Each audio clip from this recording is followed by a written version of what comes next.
You know, every so often, a single idea comes along that just changes everything that comes after it. For architecture, and maybe, just maybe, for our own lives, that moment came from a man who believed that real power isn't about what you can add, but about what you have the courage to take away. This is the story of Ludwig Mies van der Rohe, and how he built an entire legacy on one simple, radical idea. And that right there is the heart of it all. See, the story of Mies is way more than just a story about glass buildings. It's a masterclass in finding authority, finding clarity, finding greatness by just systematically removing everything that isn't essential. It's a formula for excellence, really, built on this principle of less but better. So how did he actually do it? Well, we're going to break down his whole journey. First, we'll look at the moment that defined him. Then, we'll go back to where he came from, get inside his head, see his daily systems in action, watch his transformation, and then, this is the fun part, figure out how we can use his formula ourselves. Okay, so let's set the scene. It's 1929, the Barcelona International Exposition.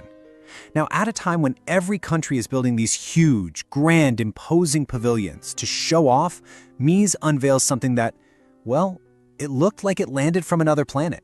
It wasn't just a building, it was a shot across the bow. Now, to really get what he was doing, you have to understand the world he was pushing back against. For centuries, great architecture meant more. More gargoyles, more gold leaf, more carvings. Buildings were these giant, fancy wedding cakes, just dripping with complexity to show how rich and powerful you were. And Mies, he looks at all this and just sees noise. He sees a distraction. So he proposed this totally radical alternative. A skin and bones structure, where nothing was hidden. Open plans, barely any walls, where the main materials were just light and space. Yeah, you heard that right. For literally everyone else, empty space was, well, empty, a lack of something. But Mies saw it as a tool, a powerful, active ingredient that he could shape and direct. He figured out that by carefully managing that void, the space between the walls, the light pouring through the glass, he could create this feeling of total calm and endless possibility. He wasn't just designing buildings, he was designing the feeling you got inside them. And that decision really gave birth to what we're calling the Mies Formula. It's not just a style, it's a whole philosophy. It's this systematic belief that true authority in design, in your work, in your life, comes from a process of subtraction. It's about stripping away every lie, every decoration, everything that isn't absolutely essential, until all you're left with is the undeniable structural truth. But an idea this strong, it doesn't just pop up out of thin air. It had to be forged in fire. So to really understand where this obsession with truth came from, we've got to go back. Way back to his beginnings, which were a world away from the clean, elegant lines he'd one day become famous for. Mies van der Rohe didn't start at some fancy architecture school.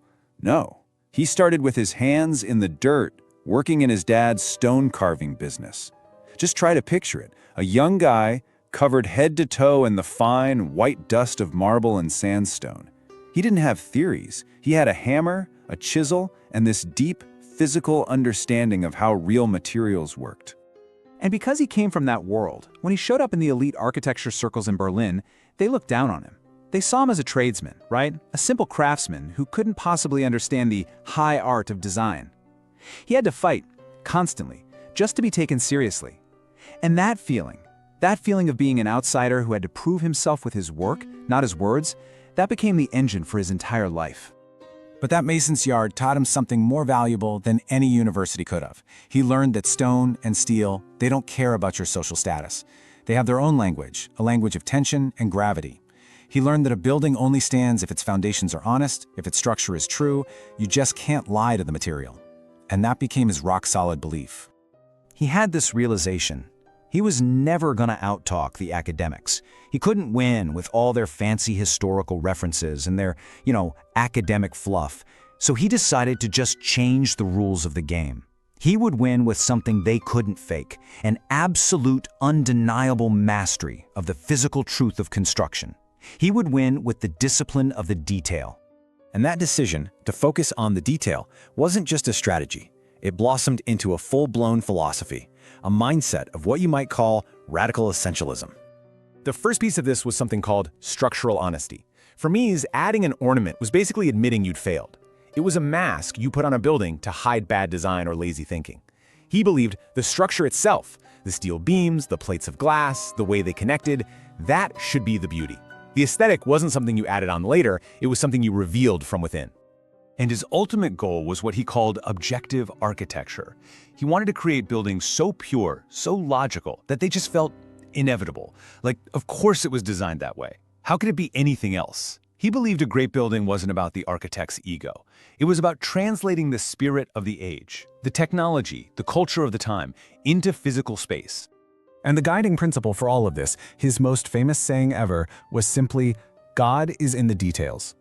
And for him, this wasn't just some clever phrase, it was a creed.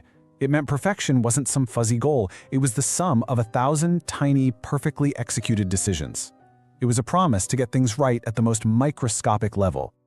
To put it another way, master the corners and the skyscrapers will take care of themselves, right? If that single point where a steel column meets a glass wall is perfect, in its proportion, in its material, then the integrity of that idea will scale up to the entire 40-story building. The big picture is just a reflection of the tiny picture. So, okay, it's one thing to have a powerful philosophy, but how do you actually execute on it, day in and day out, on some of the biggest construction projects in the world? Well, Mies did it with a super rigorous, disciplined system. At the heart of his daily work was this system of just relentless refinement. He used the grid, this simple, repeating structural framework, as the foundation for everything. But it wasn't a cage. He called it ordered freedom. It gave him the logic he needed to be creative. And within that grid, he'd obsess over things like the joint. I mean, he would famously spend weeks, sometimes months, just perfecting the design for the single point where steel met glass. And he would check and recheck every single proportion until it hit his standard of less but better.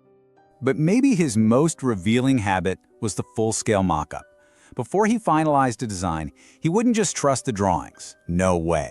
He'd get his team to build a full-size, 1-to-1 scale section of the building's wall out in an open field. And then he'd just stand there for hours, watching, studying how the real sunlight hit the real steel, how shadows moved across the real glass. It was all about testing his ideas against reality. And I love this image. While his competitors were in their warm offices drawing up these beautiful fantasies on paper, Mies was often standing out in a field, sometimes literally in the mud, staring at a physical object. He was making absolutely sure that his vision wasn't just an idea, but a tangible, physical reality. He was grounding his genius in truth. And the payoff for all this struggle, all this discipline, this obsessive attention to detail, well, it was nothing less than the complete transformation of his own life and the skylines of the entire modern world. I mean, just think about that journey for a second. He started as a stonemason's son, a guy who literally carved headstones for a living, a craftsman from a humble background just fighting for a little respect. And he became the undisputed leader of the international style, the architect behind icons like the Seagram Building in New York, the man whose vision of steel and glass came to define what corporate power and modernity looked like for an entire century.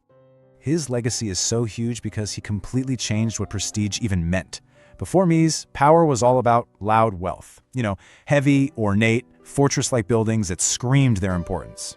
He replaced that with a totally new ideal: clarity and transparency. The glass tower became the ultimate symbol of a modern, confident, forward-thinking company. He actually made simplicity the new status symbol. When you boil it all down, that's his legacy.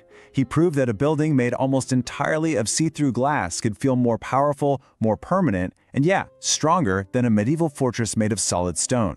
He proved that true strength doesn't come from hiding, it comes from revealing your true structure. And that right there, that's where his story becomes our story. Because look, the Mies Formula isn't just for architects. It's a powerful guide for any of us today who feel overwhelmed by clutter, by complexity, by all the noise. We live in a culture that is obsessed with more tasks, more notifications, more things to juggle.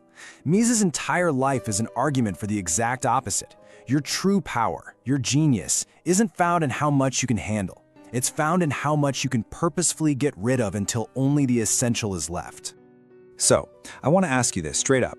Think about your work, your daily routine, even just a room in your house. What in your life is currently over-decorated and underperforming? What's complex, cluttered, and just isn't giving you the results you want? Where are you hiding some fuzzy thinking behind a mask of just being busy? So here's your call to action. This week, find your Mies joint, that one small, critical part that, if you perfect it, will improve the whole system. Just identify one thing, a task, a meeting, a habit, and then apply the formula. Ruthlessly simplify it.